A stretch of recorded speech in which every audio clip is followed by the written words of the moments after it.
Hello, everyone. Welcome to the Infinite Abilities Podcast.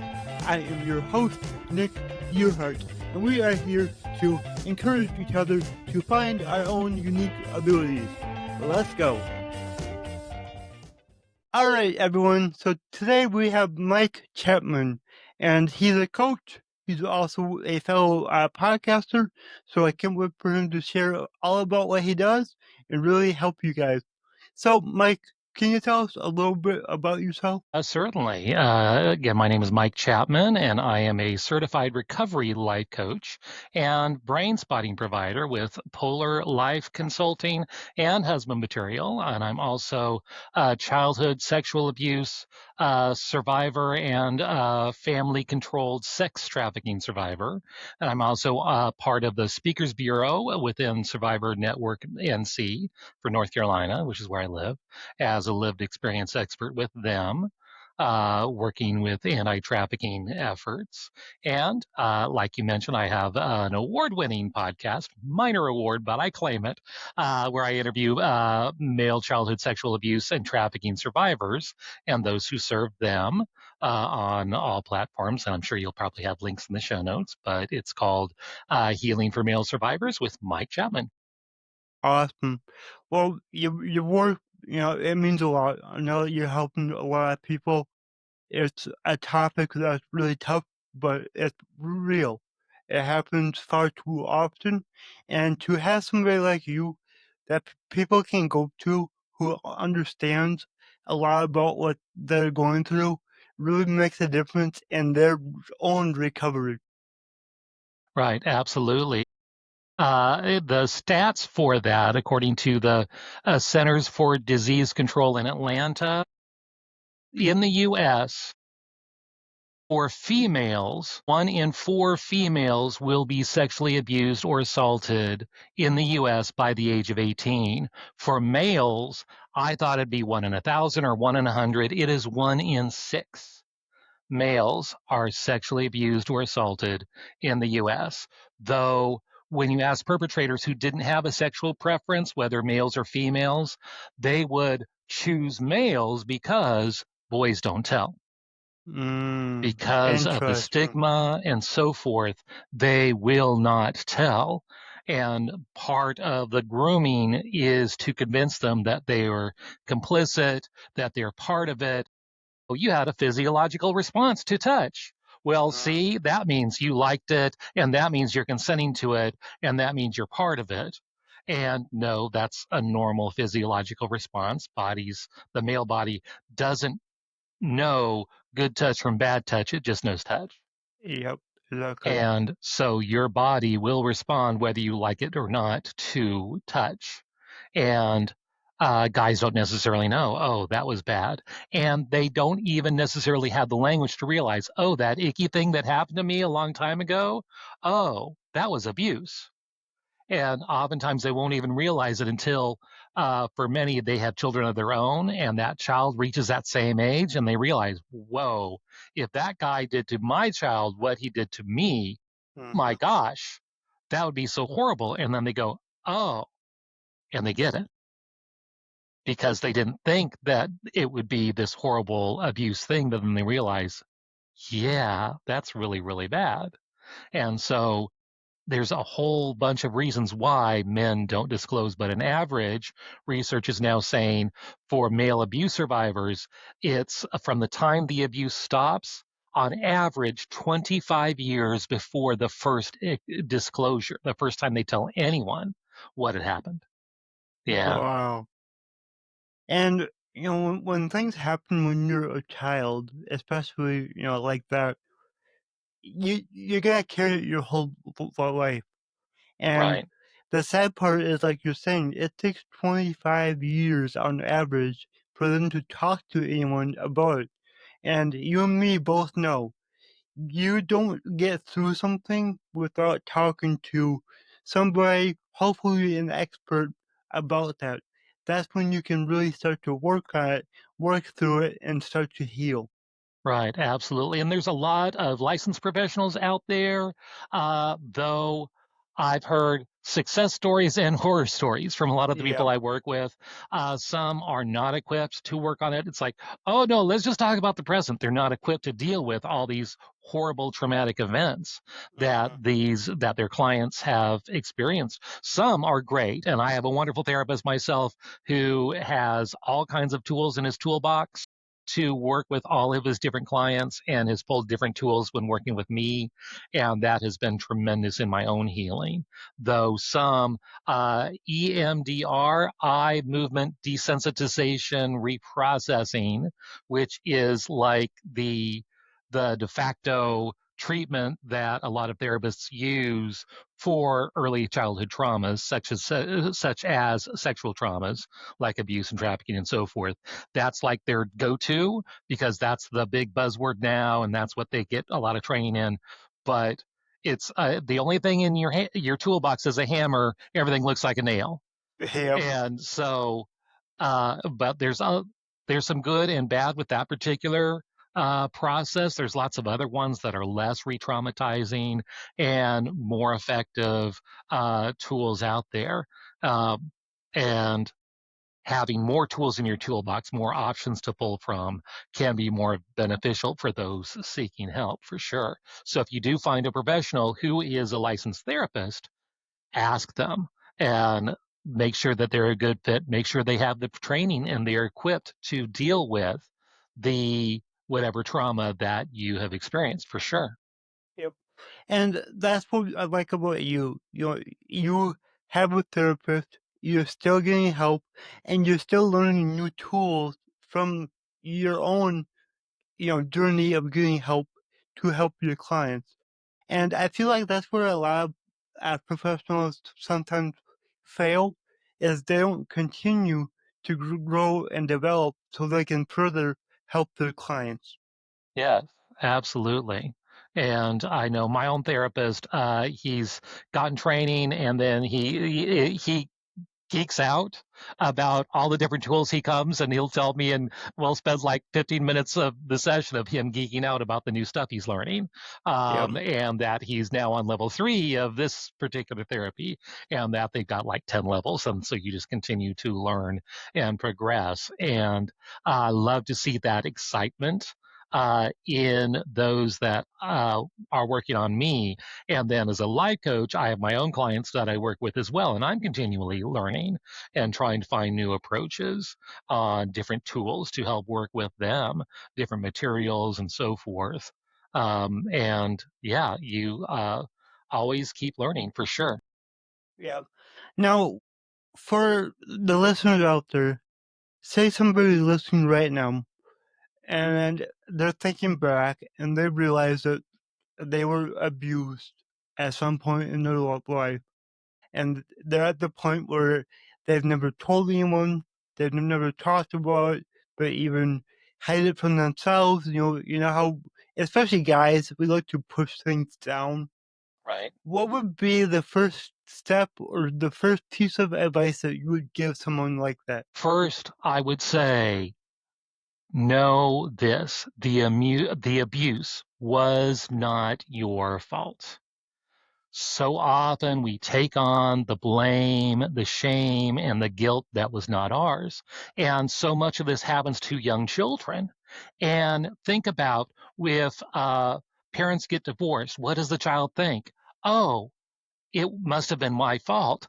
That the children are very egocentric at that age. So if you play hide and seek, oh, they're going to grab a blanket and hide under the blanket thinking, I can't see you, so you must not be able to see me. It's that mindset of how their brains function. So when, yeah, oh, a divorce happens, that must be my fault. Oh, this horrible thing happened. I must have done something wrong, or I must have done something bad, or I am bad. And that's why this bad thing happened. And that's how children process a lot of these traumas, and trying to get them to realize, oh, no, that was not your fault. This was a bad, evil person, and sometimes male, sometimes female. There are female perpetrators out there as well. That it was a bad person. You were just their target. If it wasn't you, it would have been another kid, but it was not your fault. Now, as an adult, we can choose how we respond to that trauma and get help or act out in unhealthy ways through substances or acting out sexually with others and all kinds of different ways where you can numb the pain. So we can choose that, though if you get help and if you get healing, you can help start overcoming those numbing behaviors that we end up using because we have all this pain. And it is a coping mechanism, not a healthy coping mechanism, but it gets you through to try to continue surviving with this huge, massive pile of pain. So get through it. I heard a quote saying, chase your pain and you will find your healing. Mm, I like that. That you can't just shove it down and numb it. You need to get it out and confront it and go through the pain. Then you can find your healing. Yep, I agree with that 100% because I'm a coach myself, and most of the time with my clients, we find something that happened when they were a child that they've been carrying with them their whole life. Right. They basically are wearing a shirt of somebody else. They're not being who they want to be. They're acting like somebody they're not. And when you can dig down and figure that out and then start to work through it, their whole world opens up because they're like, oh, I am not who I thought I was. Now I can figure out who I want to be and then chase that person and become that person.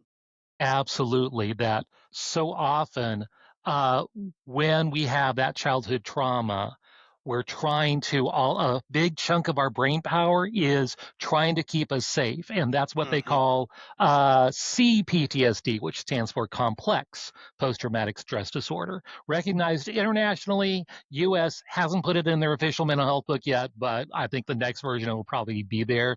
Most therapists understand it in the international book, whatever it is called, I think ID4, whatever, it is listed there.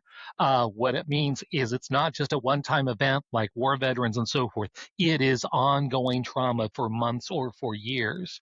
So much so that that fear, fight, flight response to trauma that we have, the brain no longer knows how to turn it off.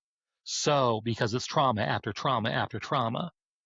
And when the trauma stops, the brain stays in that fight, flight, freeze. There's actually a whole list about, last I saw 8 different F words on responses to trauma. That if, and I'm losing my train of thought, that if you face trauma and it's again and again and again, your brain doesn't shut off. So those brain chemicals, the cortisol, all those things pumping through your system saying, I must stay safe. So that is a huge chunk of your brain processing. I must stay safe. There's no danger. There's no imminent danger. You are safe, but your brain doesn't know that. So where am I? Who am I? What time is it? Who is here? Who's not here? There's an adult in the room. Oh, they might be dangerous. So I have to do whatever I can to please them to keep myself alive. So you'll Mhm. see acting out for children like teacher's pet. Sounds like a great behavior, but is it? It's people pleasing, trying to, if I keep this person happy, I will be safe. And so you put on masks and you don't even realize it's all subconscious. You put on this mask. Okay, I have to be this person that will keep that person happy so then I can stay alive. And you start to lose, okay, who is your true self? Because I have to constantly wear masks for different people to keep myself alive to what I think they need me to be so I can stay alive. And so you're Yep. constantly wearing these different masks. And part of the healing, overcoming those things, turning off the hypervigilance is what it's called, where you're constantly keeping yourself safe and learning, okay, you don't have to have that hypervigilance. You don't have that fight, flight, freeze going on anymore. You can calm those things down Yep. and find out who the true you is, and that can shine forth. When I started going through my own healing, I started casually having conversations with people in line in the grocery store. That's not safe. I would never do that in a million years. All of a sudden, I'm just carrying on conversations like, what just happened? Did I really just do that? Oh my gosh. Who was that? And that's this new me emerging. And Uh-huh. now I'm a freaking podcast host where I share my story and share other people's stories. And that's this new me coming forward. And I like that new me. Uh-huh. That instead of the very scared, uh, overly anxious person that I was because of all of that trauma. Yep. And everything that you talked about, all the fears that you just mentioned, it's all learned. We learn it all.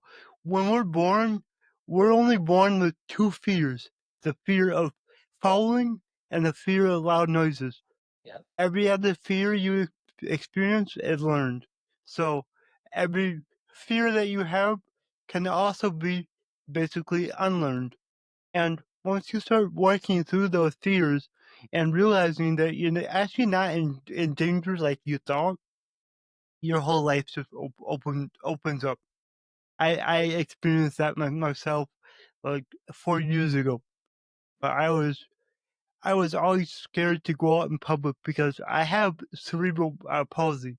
I Mm-hmm. walk different, I talk different, my hands move different, and I was so concerned about what other people were thinking, how they were judging me, that I would not be myself. And now I can go out and be myself. Or like you, I'm a podcast host. I talk to people all day, every day. 4 years ago, I couldn't order my own food at a restaurant because I was too scared to talk to the waiter. So yeah, like you can go far when you start to realize what you're afraid of, and then working through it. Yeah, a friend of mine, she actually is one of my wife's good friends, would say, "Don't worry about what other people think. They don't care. They're in their own heads, wondering about the fears that they're facing about what they're doing, so they don't really even care what you're doing." It's like, Yep, oh, okay. And I love that because that's so true. Everyone's so worried about their own selves and how they're being portrayed. They don't have uh-huh. time to worry about you and how you're portraying yourself because they're still That's hung up so with all their true. own stuff. Yeah, Yep, that's so absolutely. true. Yeah, And what you think that somebody else might be thinking is probably 10 times worse than what they're actually thinking. right, right. So, yep, Absolutely. yep. Absolutely. Awesome. Well, your work, it's needed. You're helping a lot of people. I appreciate you myself. And before we wrap this up, I gotta ask you. So my slogan is your abilities are infinite. What does that mean to you? My abilities are infinite. Wow. Um, yeah, once you get through all the pain and the crap, you can do whatever anything you set your mind to. And now I'm on this speakers bureau. I was just interviewed recently through a local TV station, interviewing me about my story as part of the speakers bureau I'm with. And that was like, okay, very cool. And the more I do it, I'm thrilled. First time I was interviewed on a podcast. I was so nervous. I didn't know what I was doing. Oh, it's horrible. Same. Uh, but you do it more and more. And it's like, okay, this is really comfortable. It kind of becomes addicting too. And It then does. so much so that we have to have our fix. So then we host our own podcasts, right? Yeah, exactly. And being able to speak publicly about these very serious issues, but then also realize I don't have this dark cloud around me. Oh, these horrible things happen, full of trauma. I'm going to be totally depressed all the time. No, I laugh. My podcast, I love. I was interviewed once. Someone asked me, "Oh, talking about my issues," but her first question was, "Oh, so what's your favorite true crime podcast?" It's like, oh gosh, and didn't prep me with the question, so I had to like think, oh gosh, I gave her a really good answer, but I thought that was really cool because it humanized me and it Uh-huh. humanized her, and we just had this lovely little chit chat about stuff. And so I do that with my own podcast because I often have survivors of childhood trauma, abuse, trafficking, and so forth, and have this little chit chat. I've got some standard 4 questions that I ask at the beginning of the podcast, and where we just chit chat about things. And it shows we're human beings. We're normal people. We laugh, we enjoy things, and we have so much in common. And it's not all doom and gloom. Yes, we have horrible stories and horrible experiences that have scarred us and shaped us and hopefully overcome. But that doesn't define us. Nope, it doesn't. Exactly. I love that you said that. It doesn't define you. Absolutely. Yes. That Yeah, we have. I see you got a Muppet back there behind you, and I love Muppets. Yeah, So yeah, there's so many different uh, uh, common things that we're just everyday people. We just have stuff, and everyone's yeah, got a stuff or yeah, several stuffs. yep, that's for sure. Yes, Awesome. And how can people reach out to you and get your help? absolutely. The website is polarlifeconsulting.com, POLAR. That's also I'm on Facebook and YouTube as well, and on that website is links to my podcast. I'm pretty much on every platform I can find, Uh-huh. so you can find me there.